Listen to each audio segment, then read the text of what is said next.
Bonjour à toutes et à tous. C'est un très grand plaisir pour l'IAC, l'Institut interdisciplinaire d'anthropologie du contemporain, d'accueillir dans son séminaire cet événement, cette table ronde autour du dernier livre de Valérie Charol, C'est libérer de la domination des chiffres.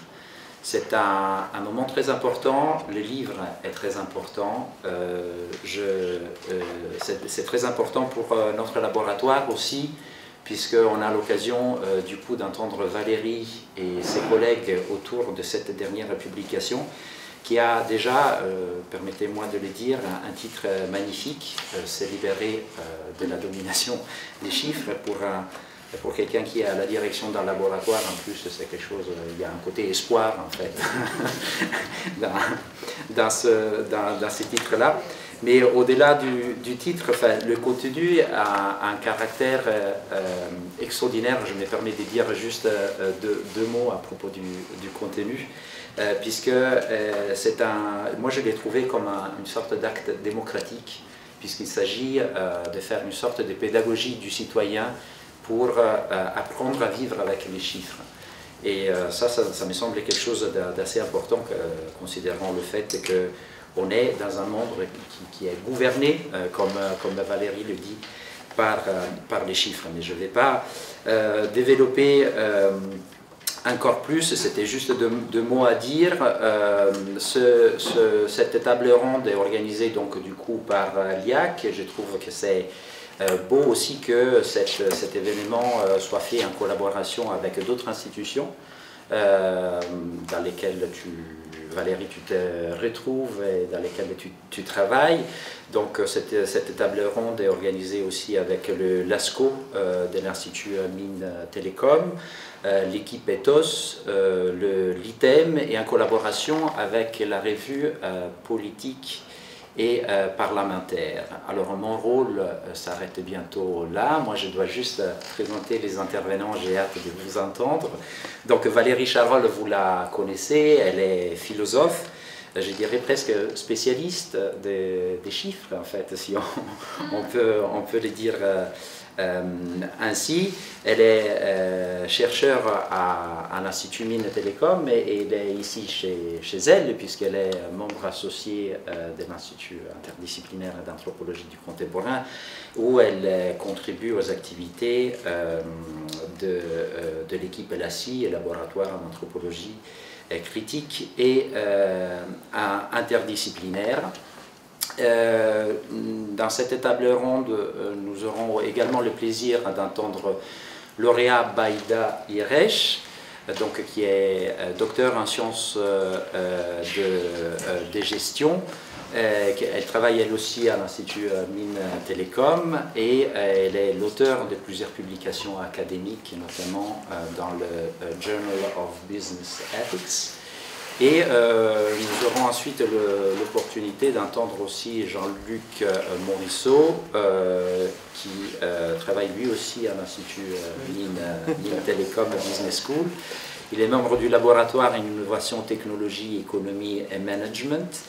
Alors j'aime bien rappeler ça, il défend une approche humaniste des organisations et de la recherche, où il souligne l'importance des affects, des relations et des performances. Il a publié de nombreux ouvrages, dont par exemple L'art du sens dans les organisations. Donc voilà, je laisse la parole maintenant à Valérie Charol, qui va nous présenter le contenu de ce livre pendant 25-30 minutes. Moi, mon travail s'arrête là, je ne serai pas strict avec le temps, puisque voilà, ce type d'autoritarisme n'est pas bien adapté pour une thématique comme celle-ci, donc je vous laisse complètement libre dans la gestion du temps. Voilà Valérie. Merci beaucoup Ricardo, merci à tous pour votre présence. Je suis très contente d'être là aujourd'hui et d'avoir l'occasion de vous présenter ce livre. Il est issu de l'habilitation à diriger des recherches que j'ai soutenue il n'y a pas longtemps et qui porte sur la constitution du sujet et du monde contemporain à travers l'économie, la quantification et la technique. Et la première moitié du livre constituait l'inédit accompagnant le dossier, et je remercie les membres du jury, dont un là, je suis Pierre Quay, pour les commentaires lors de la soutenance. Un jury composé donc de 4 philosophes, Emmanuel Picavet, Pierre Quay, Christian Lazeri et Claude Imbert, d'un économiste, Olivier Favreau, et d'un professeur de gestion spécialisé en comptabilité, Bernard Colas. Donc, ce livre, et j'aime beaucoup la manière dont Ricardo l'a présenté, il est conçu comme une contribution à une appropriation de la connaissance des chiffres et de leur fabrique. Effectivement, une idée de permettre de s'approprier les chiffres, il se veut pédagogique, ouvert à la lecture de, je dirais, toute honnête personne et non réservé à un public d'initiés, qui soient spécialistes de philosophie, d'économie ou de statistique. Les philosophes, tout comme les économistes ou statisticiens d'ailleurs, ne trouveront donc parfois qu'en note certains éléments techniques. L'ouvrage s'ordonnance autour de 5 grandes parties. Comment sont construits les chiffres qui nous gouvernent? Quelle vérité nous disent les chiffres, le passé, le présent et le futur? Comment nous nous sommes laissés prendre dans de tels filets? Et enfin, les faits et les chiffres, un nouveau monde à agencer. Au fil des courts chapitres qui constituent ces parties, je passe en revue, sur le plan technique et philosophique, les différentes formes de langage des chiffres, les différentes formes du langage des chiffres. Alors, la manière dont sont construites les statistiques économiques descriptives, la couche la plus simple avec le calcul de l'inflation, de la croissance et du chômage, pour les 2 premières parties. Les chiffres qui se projettent dans l'avenir pour la 3e partie, les prévisions, les sondages, les plans d'affaires, la gestion par objectif dans les organisations, les modèles, y compris apprenants, mobilisés en particulier sur les marchés financiers, avec leur base théorique. Ça, c'est pour la 4e partie. Et puis, dans la dernière partie, le langage comptable, le modèle économique standard et la place des chiffres dans la démocratie et dans son fonctionnement. Alors, pour cette demi-heure d'exposé, je vais insister sur 4 arêtes du raisonnement qui ne sont pas dans l'ordre du livre, donc j'espère qu'elles vont susciter votre intérêt. Et un dernier mot avant d'y venir. Donc, c'est mon second livre sur les chiffres, le premier datant de 2008. Il y a eu entre-temps et auparavant beaucoup de choses écrites sur la mesure du PIB, sur la gouvernance par les nombres. Je vais insister donc sur ce qu'il peut y avoir un peu de particulier dans le livre, mais aussi sur la manière dont il s'inscrit dans une tradition d'analyse philosophique, philosophie critique et de philosophie analytique, à travers notamment les écrits de Wittgenstein, et puis ainsi que dans des courants de recherche en sciences humaines et sociales que le livre rejoint. Et puis je vais alterner un peu moment théorique et moment pratique. Alors mes 4 arêtes, je les cite. Lorsque l'on passe du problème des mots et des choses à celui des faits et des chiffres. Deuxièmement, malentendu et inférence trompeuse face à un langage dominant mais profondément asymétrique. Troisième arête, les chiffres ne sont pas les nombres. 4e arête, qu'il n'y a pas d'un côté l'homme et de l'autre le calcul. Alors, premier point, lorsque l'on passe du problème des mots et des choses à celui des faits et des chiffres. Dans les années 60 paraissent 2 livres, Les mots et les choses de Michel Foucault et Le mot et la chose de William Quine, qui font du rapport entre les mots et les choses un problème paradigmatique, permettant de réunir autour de la même énigme, même si ce n'est pas autour des mêmes thèses, les 2 courants de la philosophie, l'un analytique, l'autre critique. Et le livre il montre en quoi le problème du lien entre les mots et des choses se trouve aujourd'hui déplacé au profit du problème que j'appelle celui des faits et des chiffres. Et problème qui pourrait constituer une possible question unificatrice, en tout cas une énigme méritant attention, une énigme, un problème unificateur pour aujourd'hui. En effet, parmi les 10 catégories retenues par Aristote pour qualifier ce qui se produit, alors il y a la substance, la qualité, la relation, la quantité aussi. La quantification s'est imposée comme une catégorie privilégiée, réputée surtout permettre rendre compte de toutes les autres. L'épidémie de Covid l'a illustré d'une façon jusqu'alors inédite, avec une puissance inédite. L'égrenage quotidien et l'incident, des contaminations et des décès a rythmé ce qu'il était ou non permis de faire pendant près de 2 ans. On quantifie désormais dans tous les domaines. Un médecin vous demandera d'évaluer votre douleur sur une échelle de 1 à 10.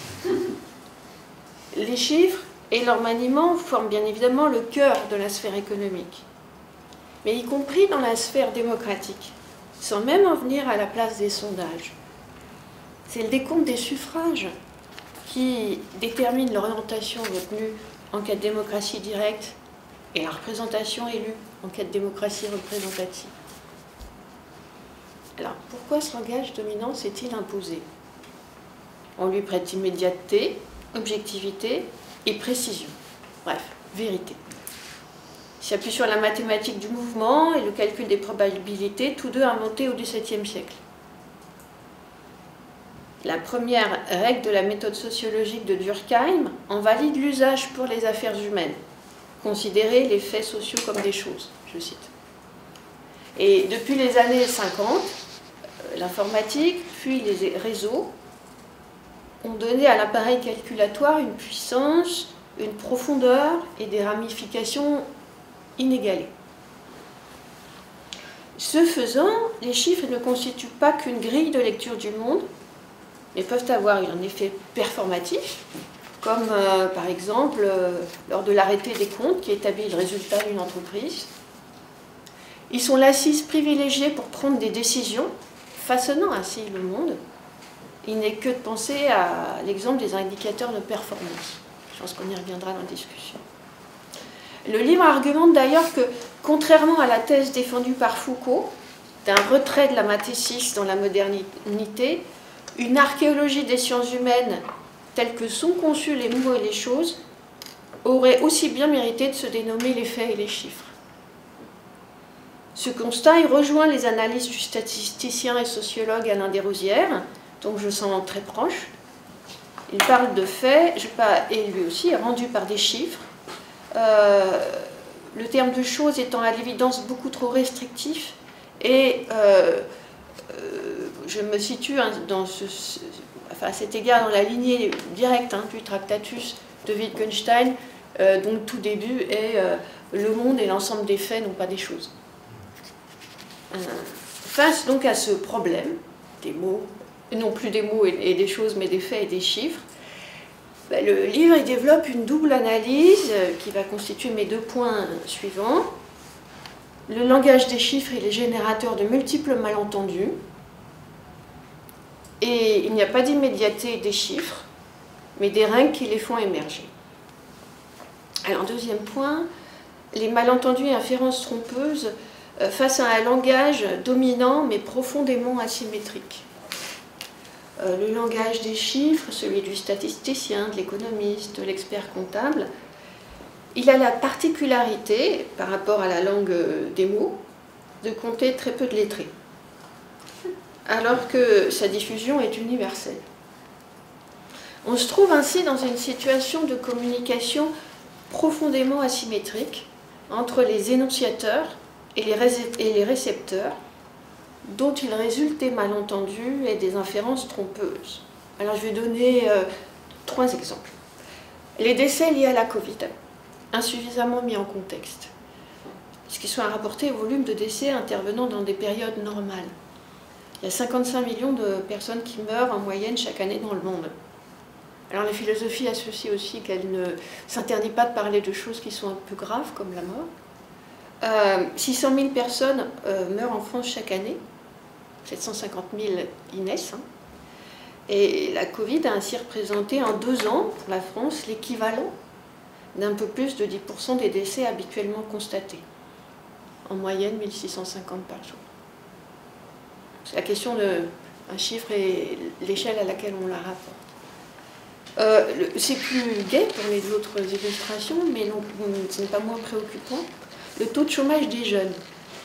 Lorsque l'INSEE publie le taux de chômage des jeunes et l'établit à 20%, on pense en général que ça signifie qu'un jeune sur 5 est au chômage. Ce n'est pas du tout le sens de ce chiffre.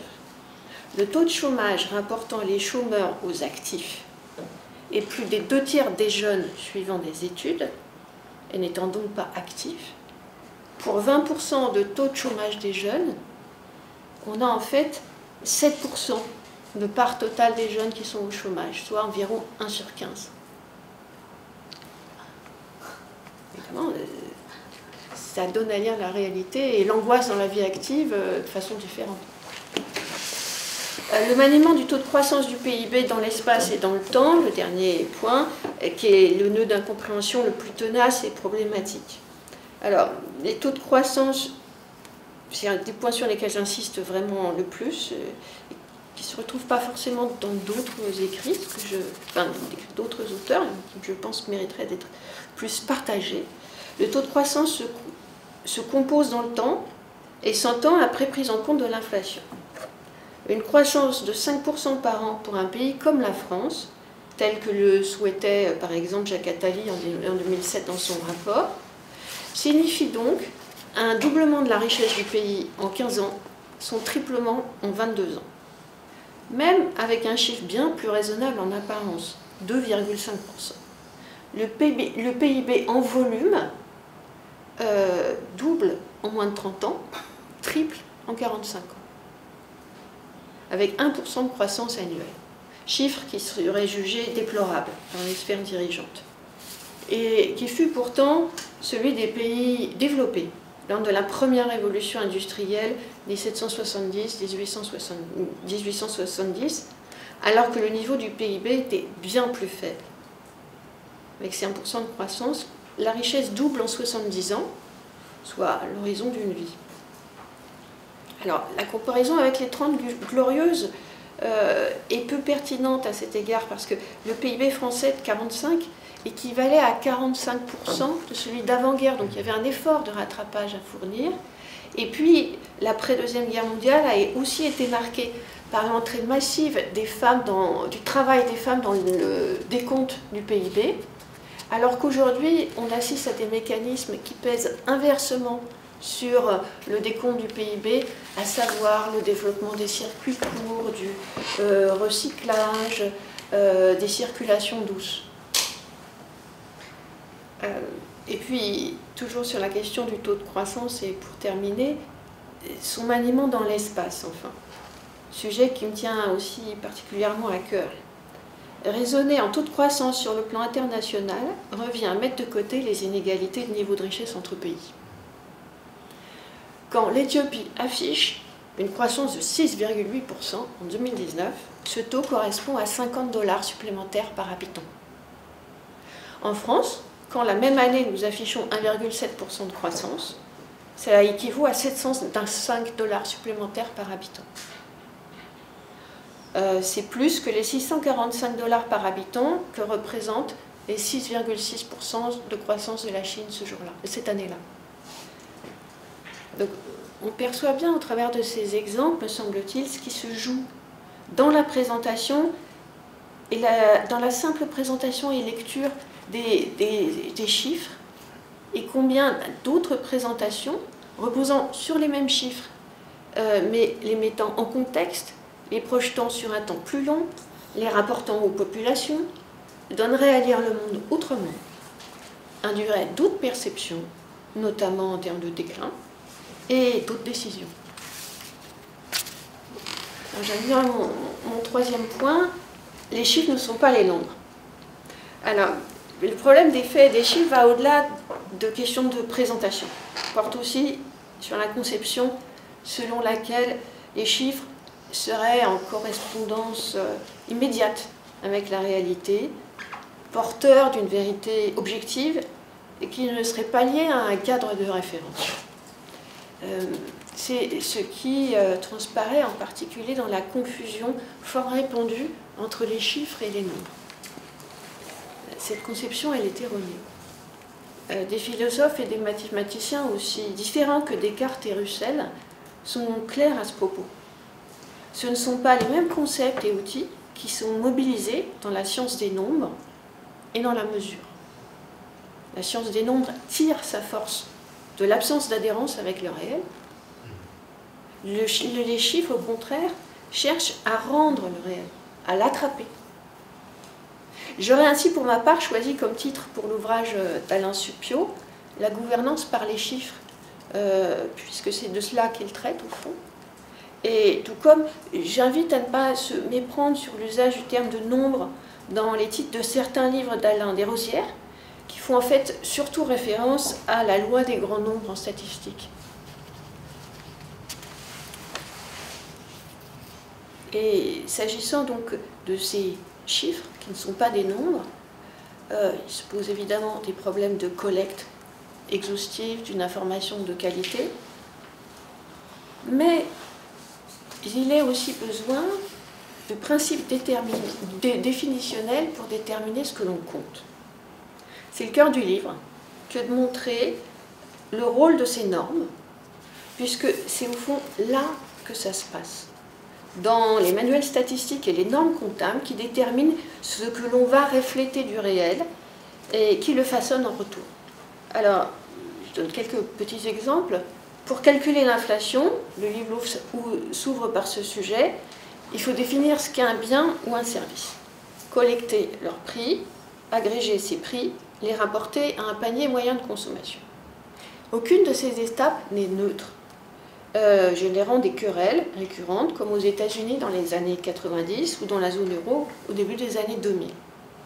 Suppose des choix délicats, comme ceux concernant le sort des soldes rabais et ristournes. Très technique, mais très important au fond. Aboutissant à des chiffres qui concernent un ménage moyen que nous avons individuellement très peu de chances d'incarner. Les règles de décompte, elles peuvent être aussi plus ou moins sévères. Elles le sont particulièrement s'agissant de l'établissement de la dette publique en Europe, ou encore de la valeur des activités publiques dans le PIB, ce qui ne favorise pas les pays d'Europe continentale dans les comparaisons internationales, puisqu'ils ont plus d'activités publiques et celles-ci sont moins bien retracées dans le PIB. Et puis l'application de ces règles, elle peut varier dans le temps. Tel le changement d'interprétation par l'INSEE en 2003 de la recherche active d'emploi, qui est l'un des critères édictés par le Bureau international du travail pour être considéré comme chômeur. C'est un point que j'étudie assez en profondeur dans le livre, parce que avec les nouvelles règles qui ont été appliquées à compter de 2003 et qui effacent dans les séries statistiques de l'INSEE qu'on peut trouver sur le site de l'INSEE les précédentes, eh bien, on voit que pour la période allant des années 80 aux années 2000, le chômage est massivement en dessous est désormais massivement en dessous de 10%, ce qui n'était pas du tout les chiffres produits à l'époque. Parce que donc on a retenu une autre règle pour déterminer ce qu'est la recherche active d'un emploi. En l'occurrence, il ne suffit plus d'être inscrit sur les fichiers de Pôle emploi, il faut aussi montrer qu'on fait des efforts pour trouver un emploi. Et donc massivement, maintenant, on était dans les années, avec ces règles, dans les années 80 à 2000, en dessous, largement en dessous, de 10% de chômage. Ce n'est pas du tout l'imaginaire dans lequel on a été plongé à ces époques-là. Alors, dans le livre, il ne s'agit pas de mettre en cause l'existence de ces normes, ni de considérer qu'elles seraient arbitraires par principe, et que nous en serions réduits au relativisme. Bon, je regrette que la philosophie analytique ne se soit pas emparée de ces questions dans les exemples canoniques qu'elle discute sur le problème de la vérité, Socrate est mortel, par exemple, ou la neige est blanche, et qu'on n'ait pas des énoncés du type la croissance de l'Allemagne a été de 2,6% en 2019. Car ce sont bien des vérités qui sont produites au sein de ces référentiels. Les référentiels qui sont les fruits de l'histoire et du travail des hommes, en l'occurrence là des statisticiens. Ces référentiels, ils sont nécessaires à la production de vérité.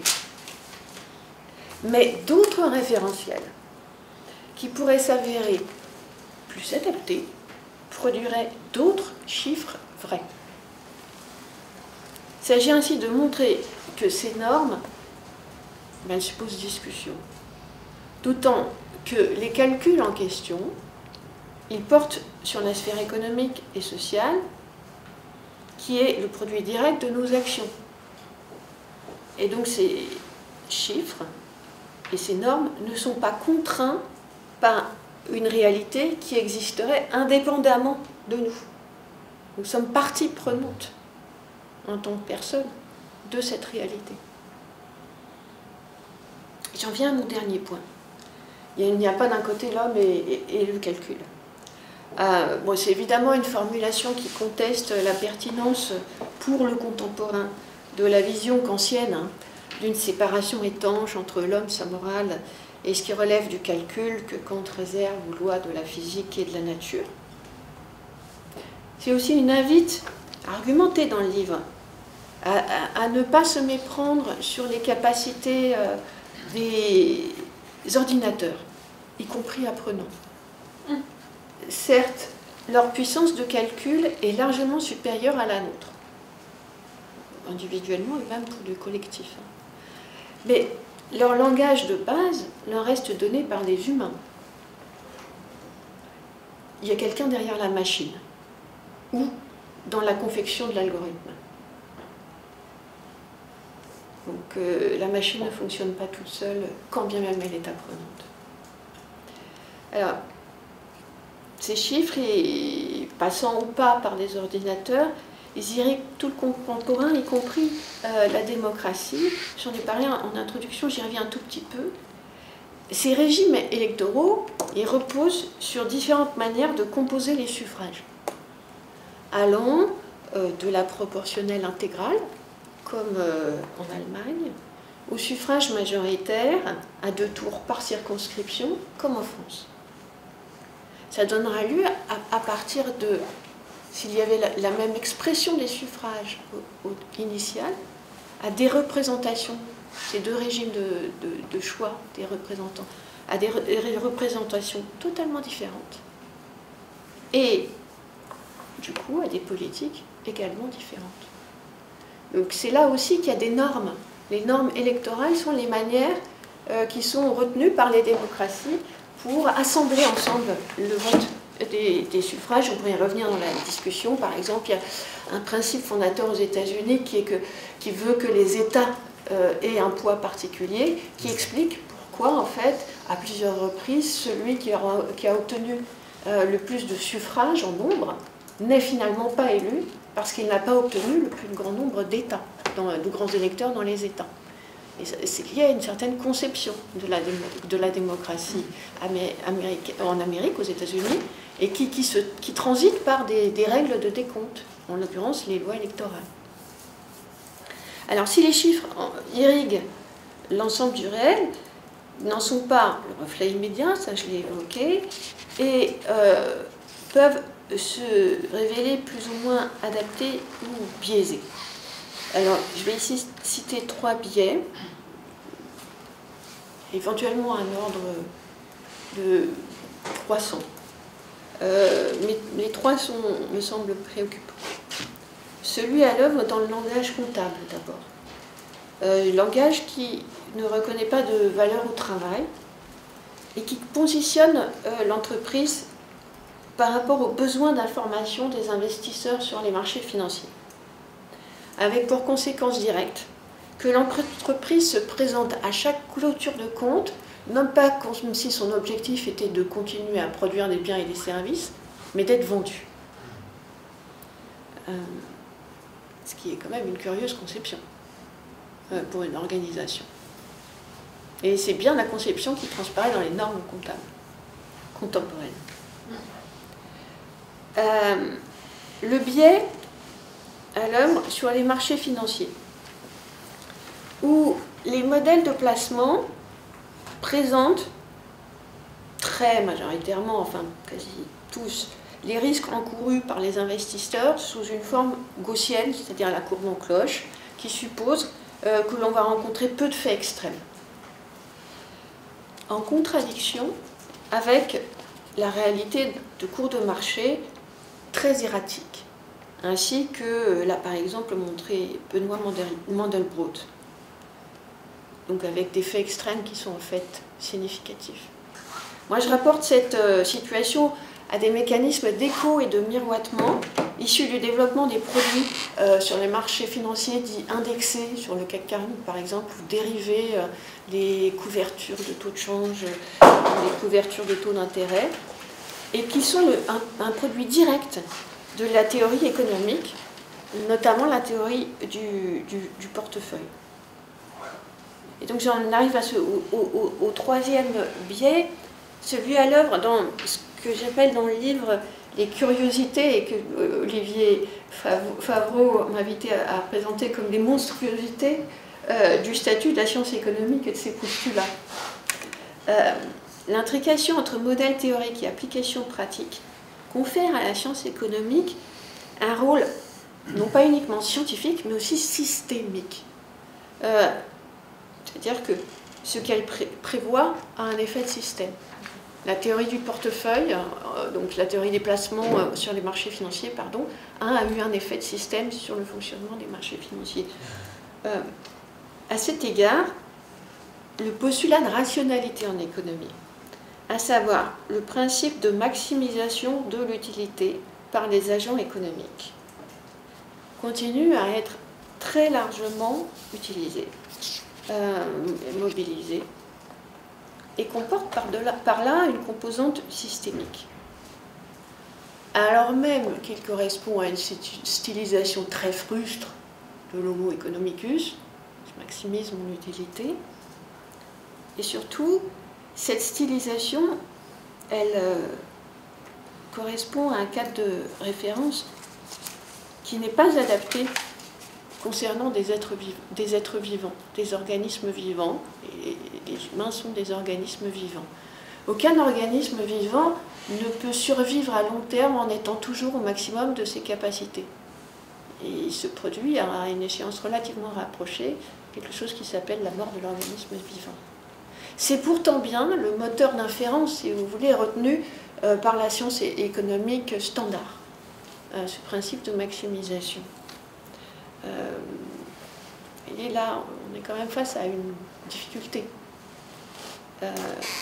Donc, ces biais, les trois que je viens de citer notamment, sont autant de champs pour investir ce que j'appelle dans le livre, mais aussi depuis 2008 dans mes ouvrages, le décidable.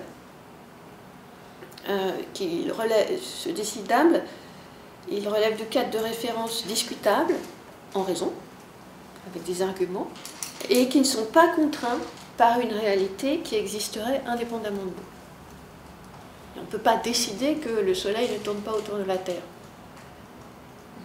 Non, que la Terre ne tourne pas autour du Soleil, excusez-moi, je me suis dit déjà. Mais on peut décider de se comporter de façon économiquement différente. C'est à notre portée. Et pour conclure, si tout peut être rendu sous forme de chiffres, ça ne signifie pas pour autant, donc vous l'aurez compris de mon point de vue, que ce soit utile ou pertinent. De même, si une fois qu'on a construit des chiffres, on peut manipuler ces chiffres comme des nombres, ça ne signifie pas qu'ils ont la qualité de nombres. Et qu'ils ont été établis en tant que nombres, puisqu'en fait, ils visent à refléter le réel et que les nombres, ça n'a pas cet objectif-là. Donc les chiffres, ils forment une lecture, une présentation du monde et de nos actions face à laquelle nous ne sommes pas, pour la plupart d'entre nous, en capacité d'argumentation et de discussion, étant majoritairement, je l'ai dit au début, illettrés des chiffres. Ça ne veut pas dire analphabète, mais n'étant pas en capacité vraiment de discuter sur un pied d'égalité avec ceux qui émettent des chiffres. Et c'est une situation à laquelle les principes démocratiques nous invitent à remédier. Parce que sinon, l'asymétrie communicationnelle en démocratie, c'est toujours très mauvais. L'objectif de l'ouvrage, c'est ainsi que nous puissions mieux nous situer, mais aussi participer à l'émergence de nouveaux cadres de référence pour la science, pour les pratiques de décision, en reconnaissant le rôle des capacités d'agir telles qu'elles s'expriment notamment dans les normes des comptes. Donc s'il s'agit de désigner une place pour que ces capacités puissent s'exercer, une place pour le décidable dans le contemporain, et puis aussi c'est une clé pour remettre l'économie à sa place, une place légitime, mais qui n'a pas à être dominante, ni à s'appuyer par principe sur des normes et cadres de référence dont on peut dire qu'ils sont biaisés pour certains intérêts en termes de comptabilité et dévastateurs à long terme lorsqu'il s'agit du principe de maximisation. Et je vais terminer en citant la dernière phrase du livre qui résume, je crois, le propos, qui est d'ailleurs en 4e de couverture aussi. Le problème n'est pas de mettre de côté les chiffres, il est de se libérer de leur domination. Et merci beaucoup, et puis j'ai grand plaisir maintenant à discuter avec vous tous.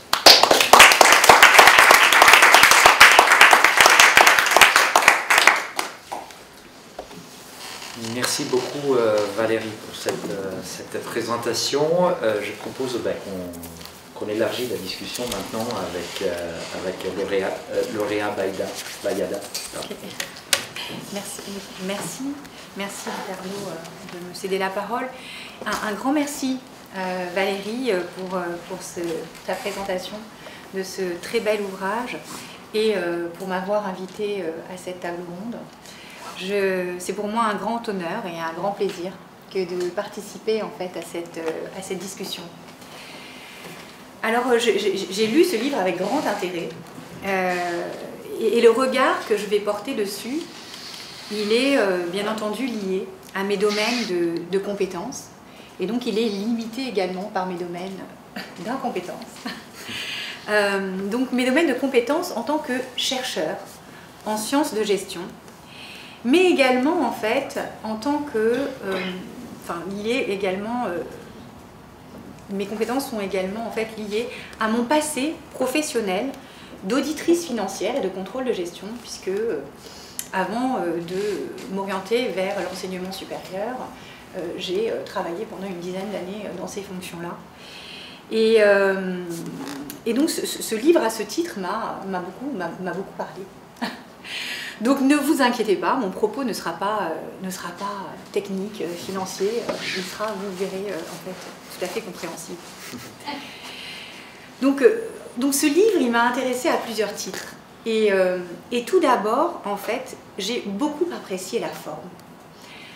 Le propos est particulièrement clair, très pédagogue, avec ce souci constant de rendre accessibles des éléments qui sont souvent extrêmement complexes.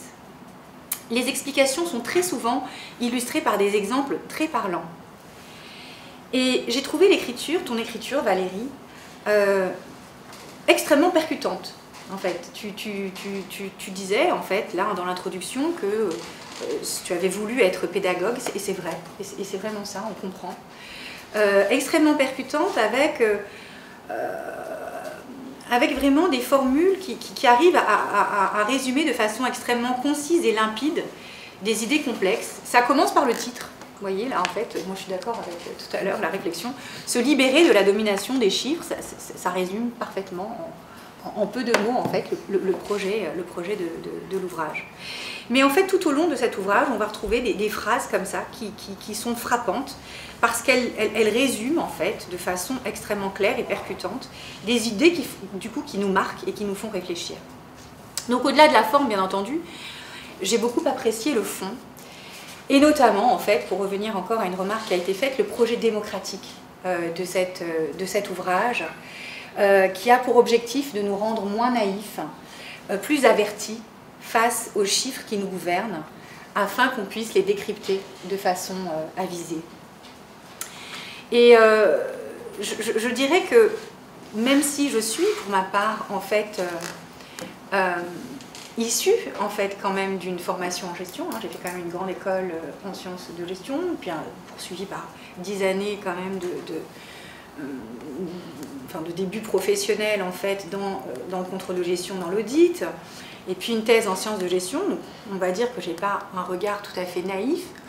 Et bien en fait, ce que ça m'a beaucoup apporté, cet ouvrage, et c'est en ça qu'il est unique, c'est qu'il est écrit par quelqu'un qui est une experte des chiffres, puisque tu as travaillé 25 ans dans les chiffres, mais qui en même temps n'est pas issu des chiffres, qui a en fait finalement une formation initiale en philosophie, qui reste externe aux chiffres et qui a cette capacité de prendre du recul et de nous emmener au-dessus des chiffres et de nous amener à questionner plein d'éléments en fait qui nous paraissent évidents, nous en tant que gestionnaires, mais c'est évident qu'on doit faire comme ça. Et donc qui nous amène en fait à questionner des postulats en fait qu'on considère comme évidents. Et je trouve que ça, c'est vraiment un apport en fait fondamental. Donc ça apporte à la fois, je trouve, à des non avertis, à un lectorat non averti, des explications extrêmement pédagogues sur des éléments, et donc très abordables sur des éléments en fait qui relèvent de la sphère financière qui est plutôt ardue. Et en même temps, pour un lectorat plus avisé, en fait, qui nous force un peu à remettre en question eh bien, des choses que l'on trouve absolument en fait, évidentes. Donc voilà, donc je trouve qu'en cela, ton profil est particulièrement, enfin, est unique. Je pense que avoir cette capacité d'avoir cette compétence philosophique, donc de questionnement, et quand même cette connaissance aussi précise pour pouvoir être aussi pertinente justement sur ces chiffres et sur et donc sur ce domaine en fait financiero-économique, c'est extrêmement rare. C'est pas joli économico-financier. Voilà. Alors j'ai particulièrement apprécié le chapitre 17 dans lequel en fait tu nous fais rentrer dans la cuisine des business plans. Donc ces plans d'affaires qui consistent à réaliser des prévisions d'activité pour réaliser des choix d'investissement. Donc c'est l'exercice auquel doivent se plier notamment les entrepreneurs qui se lancent dans une affaire et pour réussir à obtenir des fonds auprès des investisseurs, eh bien, doivent projeter, doivent faire des estimations et dire voilà, moi dans les 5 prochaines années, dans les 10 prochaines années, eh bien voilà quels vont être mes flux financiers, voilà quelle va être ma rentabilité. Et donc en fonction de cela, c'est en fonction de cela en fait que sont prises ces décisions. Et donc ce que montre très bien Valérie, c'est que cet exercice de prévision n'est pas le fruit d'une logique mathématique implacable, indiscutable, et que si certaines variables sont faciles à modéliser, d'autres représentent en fait d'importantes marges d'incertitude et reposent beaucoup finalement sur la subjectivité des acteurs, en fait des différents acteurs qui construisent ces chiffres. Donc ils paraissent produits par des très beaux tableaux Excel, bien carrés, bien rationnels, mais en vérité, ils sont absolument en fait sujets à plein en fait de marges d'incertitude. Ils reposent sur des hypothèses qu'on peut facilement faire varier et qui ont des impacts qui peuvent être en fait assez déterminants. Et vraiment, ça m'a renvoyé à mon début d'expérience professionnelle, donc dans lequel j'ai eu à auditer ces prévisions financières et dans lequel je me souviens encore de ce sentiment un peu de malaise en me disant bon bah ok, on a audité, on a fait ce qu'on pouvait, mais en vérité, le nœud du problème, c'est pas la mécanique qui découle des hypothèses, c'est ce qu'on a injecté au tout début comme hypothèse. Et donc je trouve voilà, en cela que ça permet de remettre des pendules à l'heure. Alors, donc là-dessus, peut-être que tu voudras en fait revenir, Valérie, parce que je pense que tu as aussi des propositions concrètes. Parce que ce qui est aussi intéressant dans le livre de Valérie, c'est qu'elle alerte sur un certain nombre de phénomènes sur lesquels elle nous amène à nous questionner, mais également elle propose, elle ne s'arrête pas là, et elle fait des propositions concrètes sur ce qu'on pourrait faire pour faire autrement. Donc ce qui m'a également attiré mon attention, c'est le chapitre 26. Pour qui sont établis les chiffres économiques? Donc c'est ce que tu viens de nous expliquer en fait dans ton introduction là, à cet ouvrage. Et donc ce qu'explique très très bien Valérie, c'est que les principes comptables s'appuient sur des postulats qui ne sont pas neutres. Et notamment, ils sont construits selon la perspective des marchés financiers. Et donc, en effet, les comptes sont établis comme si l'entreprise devait être vendue du jour au lendemain. Et donc, en fait, c'est... et là-dessus, en fait, moi, ce qui m'a vraiment frappé, c'est l'exemple, en fait, qui est donné, page 215. Et donc ça, parce que ça conduit à favoriser, ça a des implications concrètes. Ça conduit, en fait, à favoriser certaines décisions et à en défavoriser d'autres. Donc, par exemple, en fait, dans un exemple édifiant qui est donné, donc page 215, dans ce fameux chapitre 26, on a un chef d'entreprise qui, pour faire face à un besoin d'augmenter sa production, a deux possibilités. Soit embaucher une équipe supplémentaire, soit investir dans une ligne, de production plus performante. Donc recruter d'un côté, acheter du matériel, un matériel plus performant de l'autre. Et donc, étant donné les règles comptables actuelles, ce que nous explique très bien Valérie, c'est que là, en l'occurrence, même si, en fait, le coût des salaires de ce personnel supplémentaire sur 10 ans est équivalent, en fait, au coût de ce matériel, comptablement, on a plus intérêt à acheter du matériel qu'à embaucher, puisque le matériel va être considéré comme un actif de l'entreprise, donc une valeur, alors que les salaires ne seront qu'un coût qui n'apporte rien à l'entreprise. Et donc ça, c'est lié effectivement aux normes, aux principes, en fait, sur lesquels repose la comptabilité et au fait qu'on accorde une valeur à ce qu'on peut céder aujourd'hui au marché, à un marché. Et une machine, ben, on peut la céder aujourd'hui à temps. Donc, il découle de cela, il découle de cette logique, le fait que le travail n'a pas de valeur dans les comptes de l'entreprise. Et ça, je trouve que, enfin, Valérie l'a déjà dit, mais je pense qu'il faut le redire, parce que c'est au-delà de l'aberration morale, sociologique, je n'ai pas les mots en fait pour le dire, c'est même un contresens économique en vérité, puisque pour fabriquer, pour produire des biens et des services, on a besoin et de capital et de travail. Et ce qu'on reconnaît aujourd'hui de façon comptable, effectivement, c'est le capital, mais c'est pas le travail. Et je pense que vraiment, c'est tellement fort en fait cette idée. Personnellement, ça m'a beaucoup remué et fait réfléchir. Et je trouve que ça, voilà, et d'autant plus dans une économie de la connaissance, dans laquelle le savoir et le savoir-faire est de plus en plus important, en fait, comme effectivement facteur de production. Alors, il y a plein de choses intéressantes, et je voudrais quand même laisser Valérie revenir dessus. Un autre point auquel, enfin, qui n'a pas la même ampleur que celui en fait, de la non-valorisation du travail, mais qui est quand même très intéressant, c'est la question du reporting extra-financier. Donc moi aujourd'hui, vous le mentionniez, je suis chercheur en éthique des affaires. Donc aujourd'hui dans nos cours de responsabilité sociale de l'entreprise, d'éthique des affaires, on est très content de dire qu'une des avancées, que les entreprises progressent de ce côté-là et que notamment elles ont intégré l'obligation de ce reporting extra-financier qui les oblige à rendre compte non seulement en fait de leur activité économique, mais des impacts sociaux et environnementaux de celle-ci. Valérie, elle ne s'y trompe pas. Elle nous dit, et là je la cite, « Pour le dire tout de go, c'est éviter de toucher aux comptes eux-mêmes en leur ajoutant des à côté manifestant des ambitions sociales ou environnementales.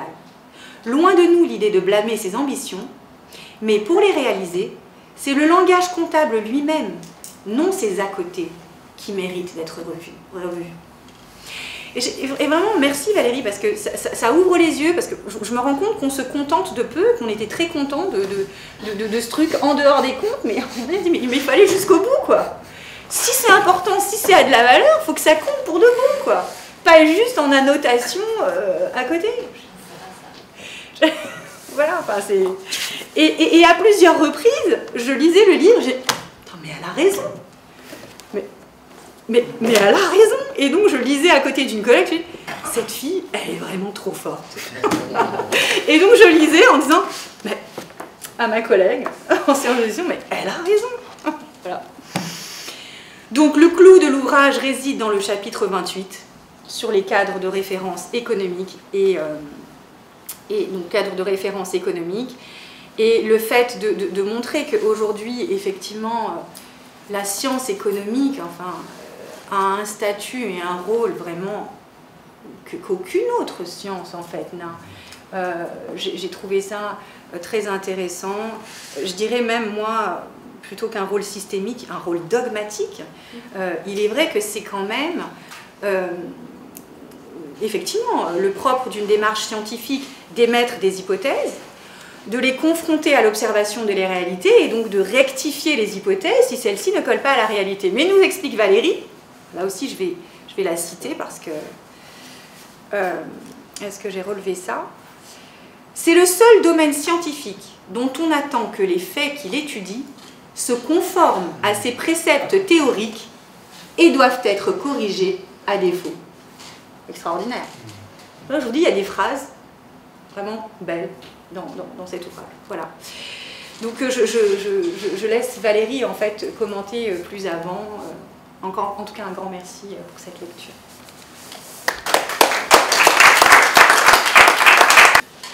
Merci beaucoup. Je vous propose de continuer en fait avec cette discussion avec Jean-Luc Morisseau. Je vous laisse la parole. Le micro, voilà. Le micro. Ça marche le micro? Non.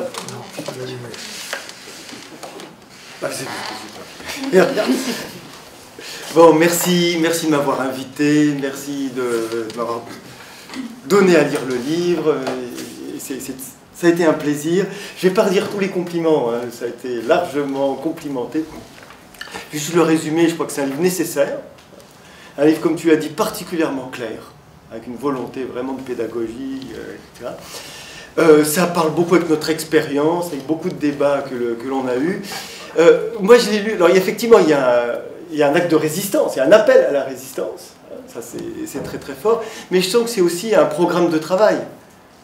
Là, on sent qu'on appelle à vouloir aller plus loin. Il y a une sorte de théorisation qui est en début. Hein, on sent qu'il y a besoin d'aller plus loin. Donc, appelons qu'il y ait des ressources.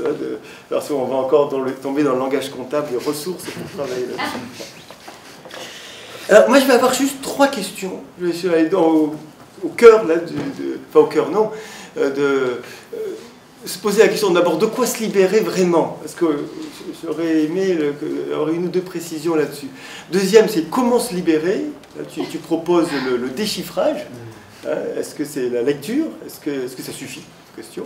Et troisième question, ce serait voilà, sur ta stratégie de regarder les conventions, mais est-ce qu'il n'y a pas aussi d'autres choses, voilà, qui seraient complémentaires comme un... Alors le premier, je ne sais pas si je vais arriver à formuler la question. D'abord, de quoi se libérer? Alors, est-ce que tu nous donnes plein d'indices? C'est pas simplement un biais cognitif, tout le monde qui a des biais cognitifs. C'est pas simplement du mimétisme, une sorte d'habitude sociale, on fait tous comme ça, on est tous habitués. Il y a quelque chose de plus profond. Il me semble, dans la lecture, tu fais référence à Pythagore, à cette vision du monde, que le monde serait câblé par des nombres, enfin qui serait organisé, que c'est en fait les nombres qui organisent comment le monde fonctionne. Il y a une vision quasi divine hein, de ça. Il y a quelque chose de non discutable. Il y a un acte de foi. Je crois qu'il y a vraiment quelque chose de ça. Enfin, tu as écrit un livre sur le libéralisme, hein, Adam Smith. Il y a la main invisible, c'est la main de Dieu quelque part. Hein, donc... Alors pourquoi je dis ça? Parce que non seulement c'est une vision qui est vraiment une vision, c'est plus fort qu'une vision du monde.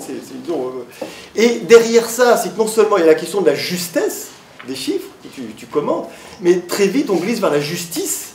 Parce que c'est à chacun sa place, les chiffres nous disent à ta place, nous disent que c'est mérité, enfin, il y a quelque chose, c'est encore plus vrai dans la science économique hein, que tu décris.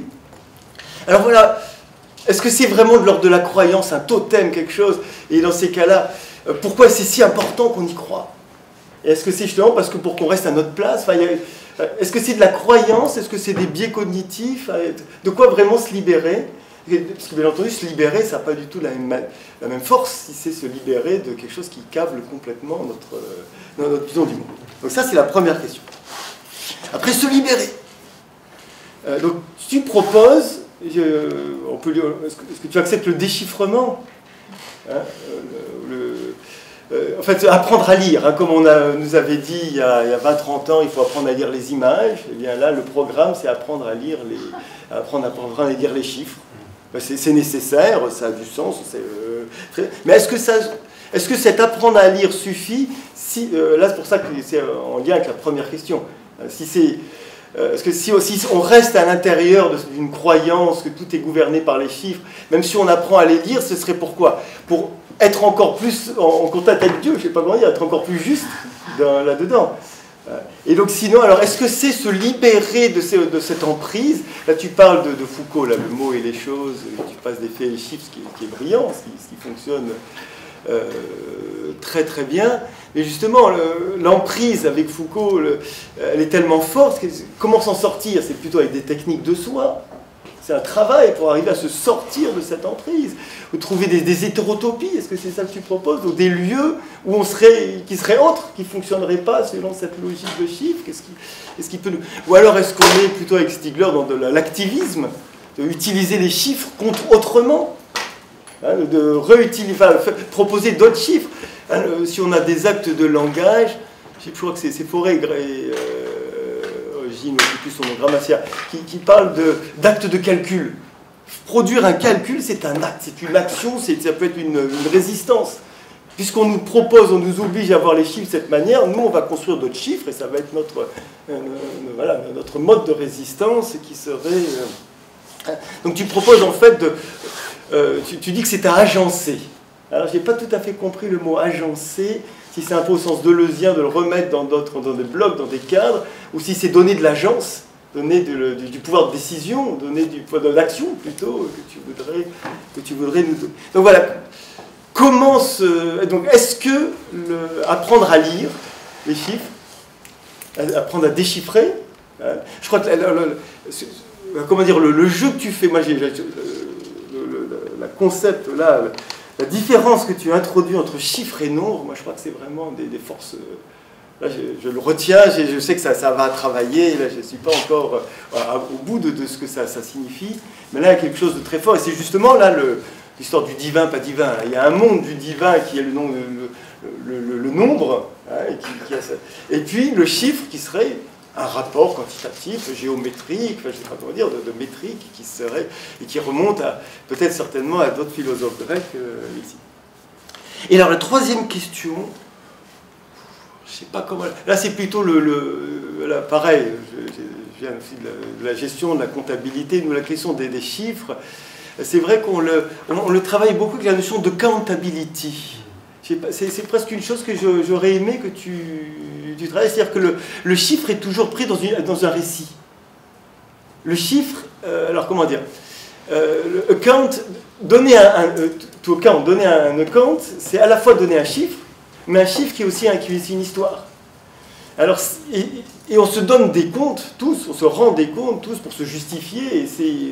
Alors c'est à la fois ce qu'on vaut, ce qu'on doit rendre, parce qu'il y a une notion de responsabilité qui est derrière tout ça. Alors pourquoi je pose cette question-là? Parce que est-ce qu'il y a la question de la convention, mais il y a la question de la réception, de ce qu'est-ce qu'on fait en fait. Donc c'est pas seulement comment la convention qui le construit, mais dans quel récit, tu as utilisé le mot cadrage à un moment, je crois que dans quel cadrage est-ce qu'on ne produit que des chiffres, ou est-ce qu'on produit des chiffres pris dans un cadrage? Est-ce qu'on produit des chiffres toujours pris dans une histoire, dans un récit, où le chiffre vient habiter ce récit? Donc la question, c'est, il y a la question de la construction, de la fabrique, que tu l'as très bien dit, mais est-ce qu'il n'y a pas aussi la question de la réception et de l'usage plus social, là, de comment on se sert, comment on va se servir justement de ces chiffres, qui n'est pas simple. Alors la question démocratique est essentielle, hein, c'est plutôt celle à laquelle s'adressent les économistes, mais c'est vrai que là, puisque tu adresses aussi la question dans les entreprises, c'est vraiment aussi la question de la relation de pouvoir, d'évaluation des uns des autres, la question de la justification de son action, etc., qui passe par des chiffres également. Bon, je ne sais pas si j'ai été clair, mais c'est plutôt un appel à développer. Merci beaucoup.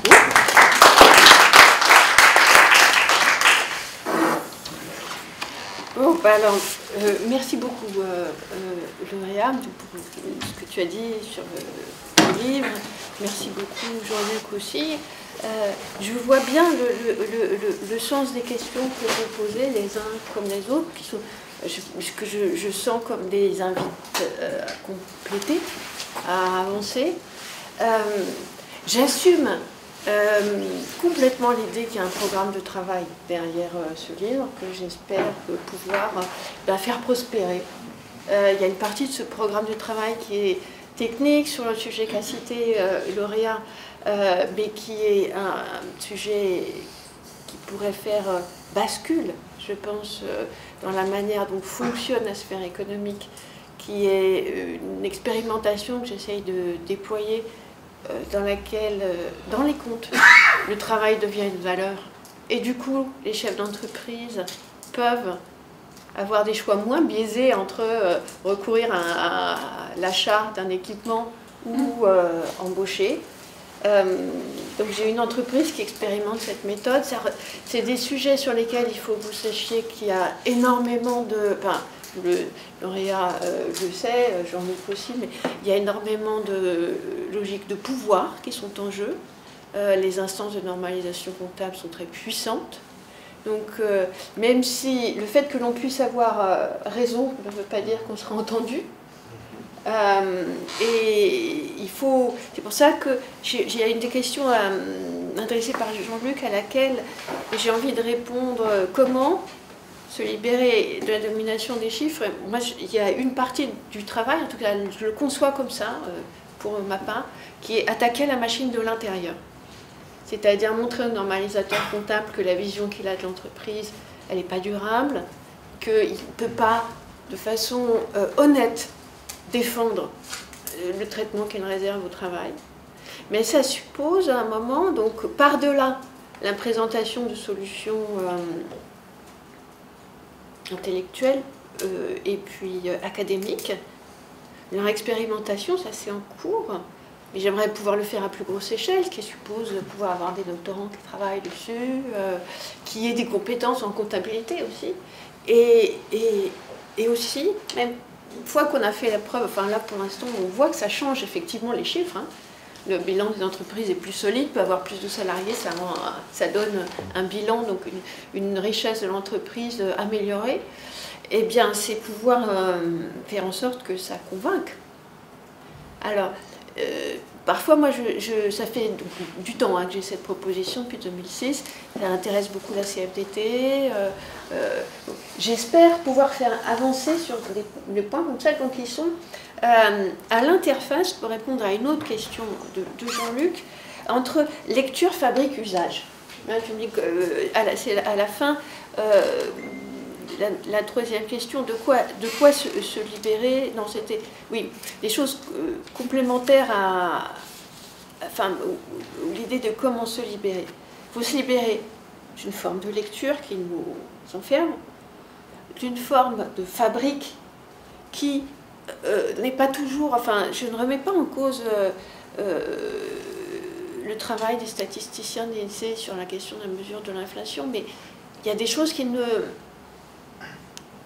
voient pas de leur propre regard technique.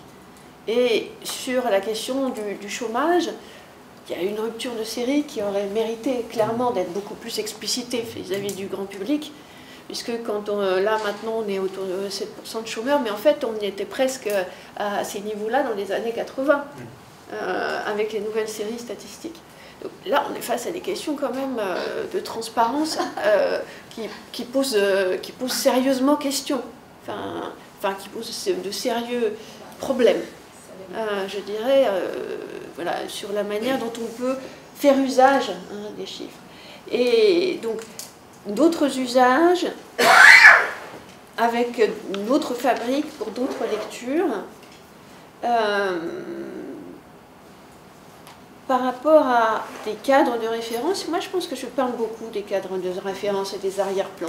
Des arrière-plans trop étroits, qui sont trop centrés sur la nation, pas assez sur la personne, pas assez sur la richesse par personne, par exemple. Trop étroits en termes de temporalité, surtout la question de la manière dont on comprend la croissance. Enfin, Et pourtant, enfin, et quand même, enfin, c'est assez difficile de comprendre comment nous sommes laissés embarquer collectivement dans cette idée d'une croissance nécessaire, dans cette idée que si on ne croit pas, on ne produit rien, alors qu'on produit la même chose que l'année précédente en volume, hein, après inflation, donc en pouvoir d'achat. C'est pas forcément réparti pareil, mais c'est la même chose. Et qu'on est quand même déjà un pays très très riche. Donc là, il y a quelque chose qui relève effectivement d'une sorte de puissance quasi divine qui est accordée à la science économique, à un certain nombre de ces postulats, qui méritent d'être contredite, et qu'il est quand même difficile de contredire. Je voudrais dire ça aussi, c'est que dans les sphères économiques, des sciences économiques, il y a des gens avec qui je travaille fort bien, l'école d'économie des conventions, d'Olivier Favreau, il y a l'économie hétérodoxe, de façon générale, mais les économistes orthodoxes, ils ne sont pas aujourd'hui prêts à écouter ce qu'on leur dit sur ces plans-là. Et ils occupent le devant de la scène académique et les places de conseil auprès des politiques. Alors que, de toute évidence, leurs présupposés sont faux. Mais ils le savent, hein, c'est pas des gens idiots par principe.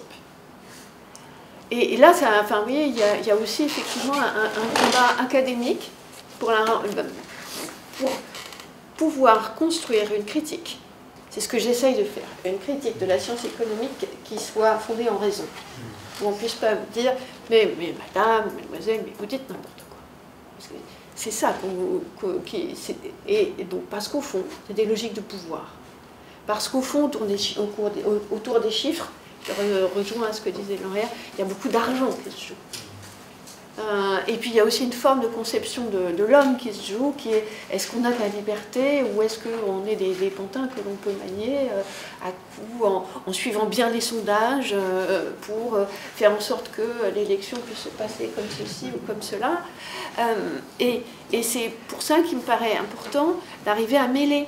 Et c'est pour ça que je suis très contente d'être au IAC, je dois dire, parce que ça mêle différents horizons, hein, le IAC, mêler un regard philosophique, un regard assez technique, mais je suis contente que vous ayez dit que c'était pédagogique, parce que je voulais que ce soit lisible, parce qu'il y a des choses sans être ennuyeux, et d'arriver à faire prospérer et des énigmes et des solutions. Parce que, et je ne pense pas que ce soit être de la recherche militante que de proposer des solutions. Descartes, il propose les coordonnées cartésiennes, s'il y a une solution à plein de problèmes, eh bien, dire que ça ne me paraît pas être relevé d'une activité militante que de dire que la manière dont on traite la croissance et dont on la présente, je pense notamment à cette question par pays, relève totalement, alors je rejoins ce que tu disais, et je retiens le mot du dogmatisme, d'une présentation dogmatique qui nous fait nous prendre à l'idée du déclin, notamment, enfin je dis ça, alors qu'au fond, vous voyez, c'est difficile déjà d'avoir 1% de croissance quand on est aussi riche que nous. Et nous devrions donc regarder la situation des pays beaucoup moins riches que nous de façon très différente de ce que nous faisons. Et il suffirait pour ça, alors là pour le coup je pense que c'est une simple question de présentation. Le jour où l'INSEE dira la France s'est enrichie de 700 $ par habitant, alors c'est forcément en dollars parce que c'est l'international l'année dernière et l'Éthiopie 50, ce ne sera pas la même histoire que les 6-8% de l'Éthiopie en taux de croissance et les 1,7 de taux de croissance de la France. Alors j'ai pas répondu dans l'ordre, mais je crois que j'ai un petit peu essayé de répondre aux deux qui me paraissaient... D'abord, je vous remercie vraiment pour votre lecture, qui me paraissait enfin, ou deux interventions qui me paraissaient converger un peu vers le même type de questions. Oui, des propositions concrètes. Et ce qui pourrait, non pas, donc, je le redis encore une fois, je ne pense pas que l'on ait besoin ou qu'il soit nécessaire ou qu'il soit utile de se passer des chiffres. C'est un outil utile, mais il n'a pas de raison d'être en situation de domination. Et il faut s'en méfier quand il repose sur un horizon biaisé ou trop étroit. Voilà, c'était un peu long, pardon. Merci Valérie. Je vous propose d'ouvrir peut-être la discussion, s'il y a des questions, des commentaires du public. Moi, pour ma part, j'aurai des questions. Donc, Et allez-y, si vous voulez intervenir, poser des questions. Bon, j'y vais du coup. Merci beaucoup Valérie. J'étais séduit par beaucoup des choses dans ta présentation aussi, et aussi par la réflexion autour des sciences économiques et sur l'effet systémique, tu l'as appelé comme ça, donc sur cette capacité quand même à produire la réalité par ces sciences économiques. Je me demande si en fait la domination des chiffres et des produits n'a pas un impact similaire aussi, pas forcément sur la société et les domaines économiques, mais même sur le côté politique. Tu as parlé des élections aux États-Unis, mais même la manière de concevoir la politique aujourd'hui, où la politique devient souvent une question de compensation. J'ai pensé par exemple à la question écologique. Donc on a droit à polluer combien, donc il faut d'une certaine manière chiffrer. Voilà. Et par rapport, et je pensais aussi à la question de la commensurabilité du coup, lorsqu'on parle de mesures, puisqu'on l'a vu avec la crise Covid, il fallait, lorsqu'on prend des décisions, il faut savoir dans quelle mesure les décisions impactent et à quelle hauteur en fait et quelle catégorie des populations. Donc il faut trouver des chiffres en fait qui permettent de faire une sorte de traduction entre des problèmes variés qui ne sont pas commensurables, mais il faut les rendre comparables d'une certaine manière. Et puis j'avais une deuxième question que tu traites dans les livres, mais je voudrais peut-être que tu développes un petit peu cet aspect, qui est celui des algorithmes, en fait. Et je me demande si, dans cette distinction entre les nombres et les chiffres, qui est très percutante, très séduisante, en fait, il ne faudrait pas éventuellement ajouter une autre dimension, donc en passant de les mots et les choses, les chiffres et les faits, il n'y aurait pas aussi l'algorithme et le virtuel, par exemple. Et comment, du coup, tu connectes ça, puisque l'algorithme, il me semble, a une dimension ontologique qui est encore différente, en fait, puisqu'elle est fondée sur des chiffres et des données, des big data, mais en même temps, c'est quelque chose qui n'est pas restitué à nous, en tant que chiffres à travers les journaux, c'est quelque chose qui nous reste complètement obscur, qui nous reste complètement caché. Enfin, on ne sait pas comment l'algorithme marche. Je pense au Bitcoin avec les blockchains, par exemple, ou ces choses-là. Voilà. Et on prend peut-être d'autres questions, s'il y en a. Sinon, ouais. Je voudrais que vous reveniez sur cette question du chômage. Tu me dis que le chômage serait en fait les mêmes que dans les années 80, ou je me trompe? Il est un peu plus bas, mais tu peux répondre. Alors, est-ce que vous pourriez expliquer? Parce que nous, on a l'impression que ça augmente, et puis, qu'est-ce qui se passe? Comment, dans ces cas concrets, les chiffres ont été divisés, et que nous, on comprend que, en fait, ces chômages augmentent, en fait, ils n'augmenteraient pas. C'est ça qui se passe? Donc, comment, pour un cas spécifique, il y a une autre question, je crois. Oui, rapidement, parce que c'est vrai que présenté comme ça, du coup, on a l'impression d'être face par la comptabilité avec beaucoup fondamental et subjectif, qui découle de décisions arbitraires, mais en tous les cas, sur cette manière de comptabiliser les choses, de leur donner des valeurs, de les hiérarchiser. Dans le cas d'un bilan comptable, qu'est-ce qui va être pris en compte? La chose la plus criante, c'est évidemment la question des ressources humaines qui commence un petit peu à percer dans les dans notre société depuis quelques temps. Et juste, je voulais savoir très naïvement, est-ce que la question en fait, de cette réforme comptable actuelle, et des statistiques notamment, sont des questions qu'on retrouve, là on est en pleine époque présidentielle, au sein des programmes. J'ai l'impression, moi, du peu de connaissances que j'ai des programmes que j'ai pu lire jusqu'à maintenant, de absolument pas voir ce genre de questions.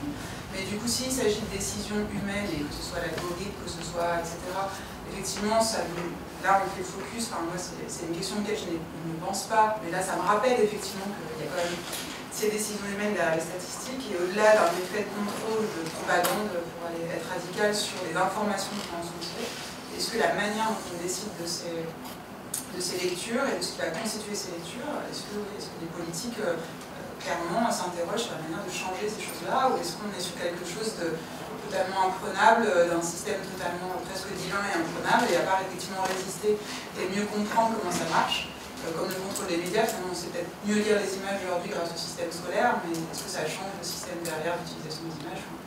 Est-ce que ça changerait quelque chose? Alors, je vais prendre à partir de la fin, si vous voulez. Je prends. Sur la question d'Anaïs, tu vois, alors, c'est pas dans les programmes, la question des normes comptables, pas dans les programmes. En revanche, ça s'est invité depuis les années 2000, le scandale Enron, dans pas mal de discussions au sein du G7, du G20, parce qu'en fait, c'est des questions extrêmement importante au moment où il y a des crises financières. Du coup, là, à ce moment-là, les chefs d'État s'en occupent. Ils savent ce que c'est au moment des crises financières pour éviter que les grandes banques fassent faillite. On a mis de côté à un moment les normes comptables, parce que sinon, les grandes banques auraient fait faillite au moment de la crise de 2007. C'est un sujet qui monte, j'espère, y participer, hein. Notamment, j'ai vu un rapport qui a été demandé par le gouvernement à Nota et à M. Sénard il y a quelques temps dans le cadre de la réforme de la définition de l'entreprise, et on voyait, ils ont cité comme un des sujets sur lesquels il fallait intervenir la question des normes comptables. J'étais très contente. Et puis la CFDT, et ça c'est issu, j'étais allée leur présenter une manière de voir l'évolution des normes comptables, a inscrit ça dans son programme de travail, dans ce qu'ils appellent, ce qu'ils adoptent au moment de leur congrès. Et comme elle est présidente de la Confédération européenne des syndicats, on peut peut-être espérer que du coup, à un moment, comme ce sont bien les États qui finalement, in fine, décident ou non d'adopter les normes comptables proposées par les instituts de normalisation comptable, ce sujet advienne, prenne consistance.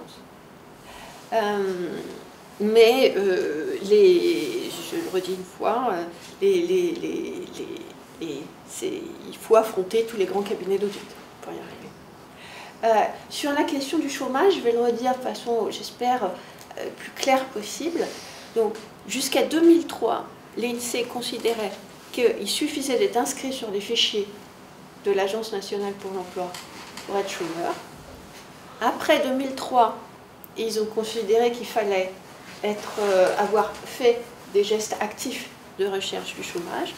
Ça a fait baisser très sensiblement le nombre de gens reconnus comme chômeurs au sens des normes internationales du BIT. Et on a baissé de 1,7 points, enfin c'est beaucoup. Hein. Et ça a été rétropolé, comme on dit sur le plan technique, sur les années précédentes. Et du coup, il est apparu que le chômage était très largement inférieur à 10% dans les années 80 à 2000 si on retenait les nouvelles règles appliquées par l'INSEE. Je ne dis pas qu'aujourd'hui la règle est meilleure que celle d'avant. Ce que je dis, c'est qu'en revanche, on aurait dû nous expliquer qu'on avait changé. Puisqu'il y a une très grosse part de la baisse du chômage qui est liée à ça. Et en France, on était beaucoup moins restrictif que dans d'autres pays, traditionnellement, sur le décompte des chômeurs. Et c'est une des raisons pour lesquelles on en avait beaucoup. Les Allemands ont eu toujours une pratique beaucoup plus restrictive. Donc j'espère que ça éclaire un peu. Alors, c'est un point qui a 15 ans d'histoire sur lequel, moi, ce que je regrette surtout, c'est que l'INSEE ne soit pas explicite sur son site. Il y a peu, voilà, pour retrouver les informations, c'est difficile. Alors je remonte sur les algorithmes. Alors, les algorithmes, c'est une manière d'organiser des décisions. C'est pas le domaine dans lequel je suis le plus spécialiste, mais il y a, pour résumer, et ça c'est un fait, des algorithmes descendants ou ascendants. Le logiciel Pronote de l'éducation nationale est un algorithme descendant, enfin non, le logiciel d'affectation des étudiants est un algorithme descendant.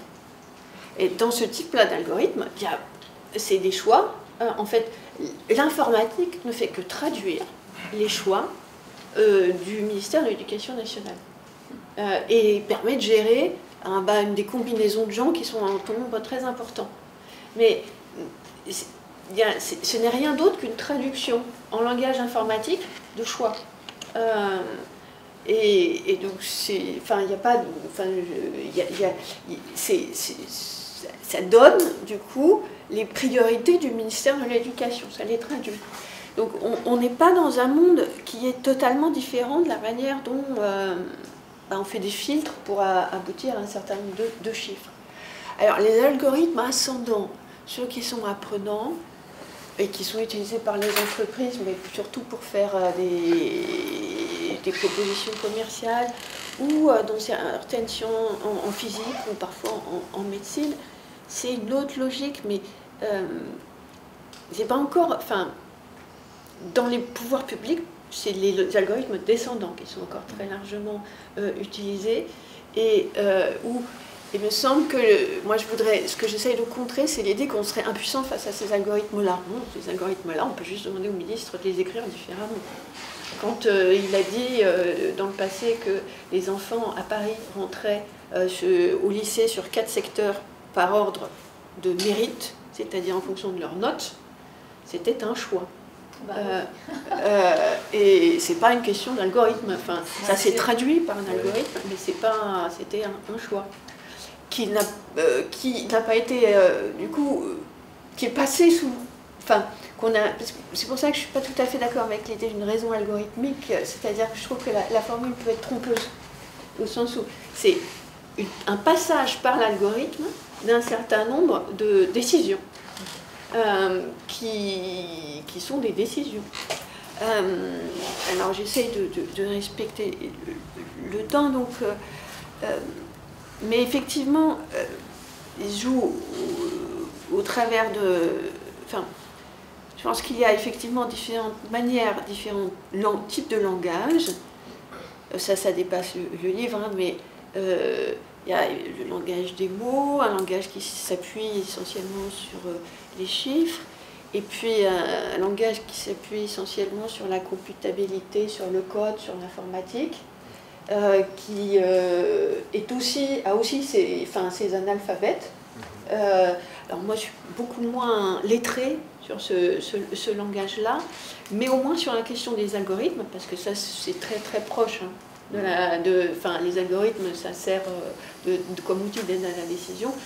On est sur des choses où il y a de la décision humaine. Et il ne faut pas se cacher derrière enfin, je pense que vous partagez cette opinion, hein. Il ne faut pas se cacher derrière des apparences. Les algorithmes sont des objets construits. Alors, sur la diffusion, et la dernière question, je ne sais pas pouvoir... Enfin, alors, sur la diffusion dans les politiques de l'outil quantitatif, et l'idée de compensation qui se développe beaucoup au travers notamment des marchés des carbone, compensation carbone.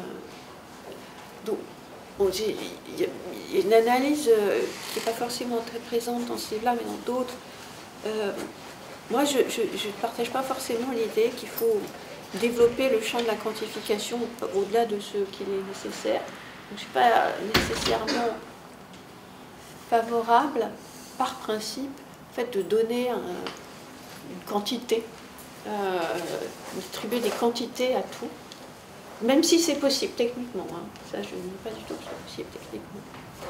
Après, il faut arriver à internaliser, ça s'appelle comme ça, hein, à faire en sorte que les coûts environnementaux soient pris en compte par les entreprises pour les limiter.